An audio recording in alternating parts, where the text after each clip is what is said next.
dito na tayo kay Ramil Madriaga at Sara Duterte. No? Pakinggan po natin yung kasinungalingan ni Sara Duterte. Diba? Wala talaga tayong aasahan dyan. Araw-araw pong nabubuhay sa kasinungalingan. Diba? Kasi imposible po na hindi mo kilala itong si Madriaga na bagman mo. Ito na po, panoorin po natin to. Itinanggi ni Vice President Sara Duterte na may anuman siyang personal na kaugnayan kay Ramil Madriaga. Sa opisyal na pahayag na inilabas ng Vice Presidente ngayong umaga, sinabi nito na wala siyang anumang instruction dito at walang pagkakataon na binisita niya si Madriaga sa kulungan o kahit pa makausap man lamang ito. Ayan dyan pa lang po, sinungaling na itong si Madriaga, si Sara Duterte. Bakit po? Bakit? Ayon po kay Remulla, John Vic Remulla mga pre, meron pong CCTV footage nung bumisita po si Sara Duterte doon at nung kinausap ni Sara Duterte itong si Madriaga. Meron po silang hawak. Tapos ngayon, yung nilalabas ni Sara Duterte sa publiko, sinasabi niya na hindi daw po sila nagkita. Wala daw, kumbaga hindi daw talaga nakipagkita si Sara Duterte. Dyan pa lang, wala na. Wala ka ng lusot kasi yung CCTV hindi naman po magsisinungaling eh. Tuloy natin. Giit ni VP Sara, ang mga larawan na isinumite ni Madriaga ay pawang walang kaugnayan sa mga paratang sa kanya na kinunan lamang sa mga public events kung saan present din ang Vice Presidente. Ito meron po bang sinungaling na umaamin? Wala. Meron po ba? Wala. Siyempre, pag sinungaling ka, hindi ka aamin. Lalo na, kapag umamin ka, lalo kang madudurog. So, normal lang po na magsinungaling si Sara Duterte. Para lalong maitago yung kanyang kasinungalingan. Diba? Ganun po yun. Paliwanag pa ni VP... Kasi ganito ang dami yung pictures ni Madriaga. Okay lang sana kung isang larawan lang paano pag marami? Tapos may CCTV footage pa na pinuntahan mo. Kung hindi mo talaga kilala personally si Madriaga, bakit bibisita ka doon? Tapos i-deny mo, wala. Hindi ka pumunta pero may CCTV. Na nagpatunay na ikaw yon. Sino ba yon? Kung hindi ikaw yon, sino ba yung nandun sa CCTV na sinasabi ni Remulla? Kaluluwa? Si Piatos ba yon?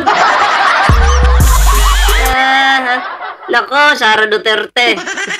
Lukuhin mo na si Digong, huwag lang ang taong bayan, Duterte, hindi sinusuportahan ng naturang mga larawan ang mga alegasyon ni Madriaga laban sa kanya. Naniniwala ang Vice Presidente na desperado lamang si Madriaga na makalabas ng kulungan kaya't nagpapakalat ito ng mga maling impormasyon. Lahat naman ng nakakulong gusto makalabas Pero kung yun na lang yung hawak niyang alas na ikakanta kanya para maligtas siya, kahit sino po gagawin yan. Diba? Oo. Hindi naman po tanga yung gobyerno na maniniwala agad dito kay Madriaga kung wala siyang ugnayan. Wala kayong ugnayan. Diba? Kung hindi kanya kilala. Kaso kilalang kilala ka ni Madriaga at maraming nagpapatunay niyan. Diba? Isa na dyan si Peebles. Bumisita ka doon. Diba? Bumisita ka doon. Si Peebles, bumisita din. Bakit tutulungan mo? Itong si Madriaga, yung pamilya ni Madriaga, saan ba yun? Sa Annex 2 ba yun? Annex 2? Tutulungan daw yung mga pamilya ng nakakulong. Bakit ganon? Bakit doon pa sa Annex 2 na yun? Kaya ang dami naman nakakulong dyan. Bakit, Sara Duterte? Dapat kung talagang hindi totoo ito, dapat nung sumabog ang balitang ito, nagsalita ka na agad na wala kasinungalingan yan, walang katotohanan yan. Pero umabot pa ng ilang araw bago ka nagsalita. Nag-iisip ka ba ng palusot? Ay, nako. Nag-iisip ng palusot. Wag kami. Para sirain ang posible niyang kandidatura sa pagkapresidente. Wala nang sisirain pa sa'yo. Sirang-sira ka na, matagal na. Diba?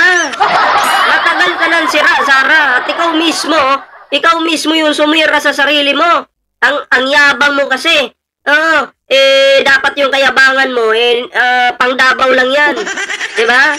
Wala Over po sa kayabangan yung inyong Sara Duterte. Kala niya siya yung may-ari ng Pilipinas. Diba? Kaya ayun. Wala na sisirain pa sa'yo. Sirang-sira ka na matagal na. Kayo mismo ang sumira sa pangalan ninyo. Ha?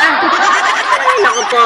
Si Ramil Madriaga ay sinasabing dating nagsilbi bilang security aide ni VP Sara noong siya pa ang mayor ng Davao City at nagtatrabaho rin umano bilang intel agent ng mga Duterte.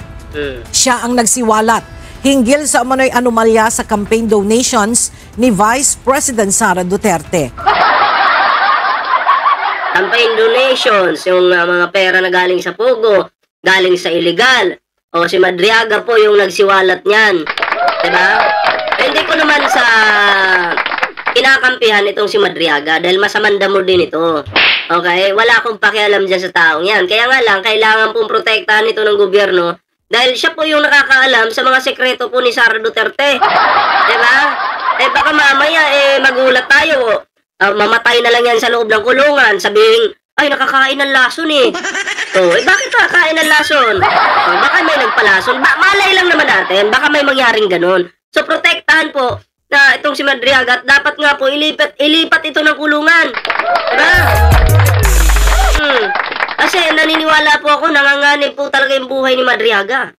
Oo. Pinag-iinitan nga ito ng mga, ng mga Duterte Youth supporter, Duterte Youth Party List. Sino yung kulangot na ampaw yung utak? Ano sabi? Umanda ka lang, putang ina mo ka pag nagpalit ng administrasyon. Nanakot pa. Base sa mga report, sinasabing nakasaad sa sinumpaang salaysay ni Madriaga na pinondohan ng mga pogo operator at ilang drug lords ang pangangampanya. Kapal na mukha talaga. Pag nakikita ko yung mukha mo, Sara, kumakamot na lang ako sa ulo. Alam mo bakit? Sabi ko, ang daming tangang Pilipino. Ang daming tangang Pilipino na titigan ko yung mukha. Hala. Grabe, no? Pasalamat na lang po tayo. Pasalamat na lang ako sa sarili ko. Pasalamat kayo mga nanonood ngayon. Dahil hindi po tayo magnanakaw. Diba? Niya ni Vice President Sara Duterte noong 2022. Kayo mga pre, ano reaction nyo sa video na to? And comment down below para naman po mabasa natin. Excuse me po! Para naman po mabasa natin yung inyong mga komento. Kaya bago tayo mag-move sa next topic natin mga pre, huwag kalimutang mag-like, share, and subscribe para naman maging updated kayo dito sa Vengador!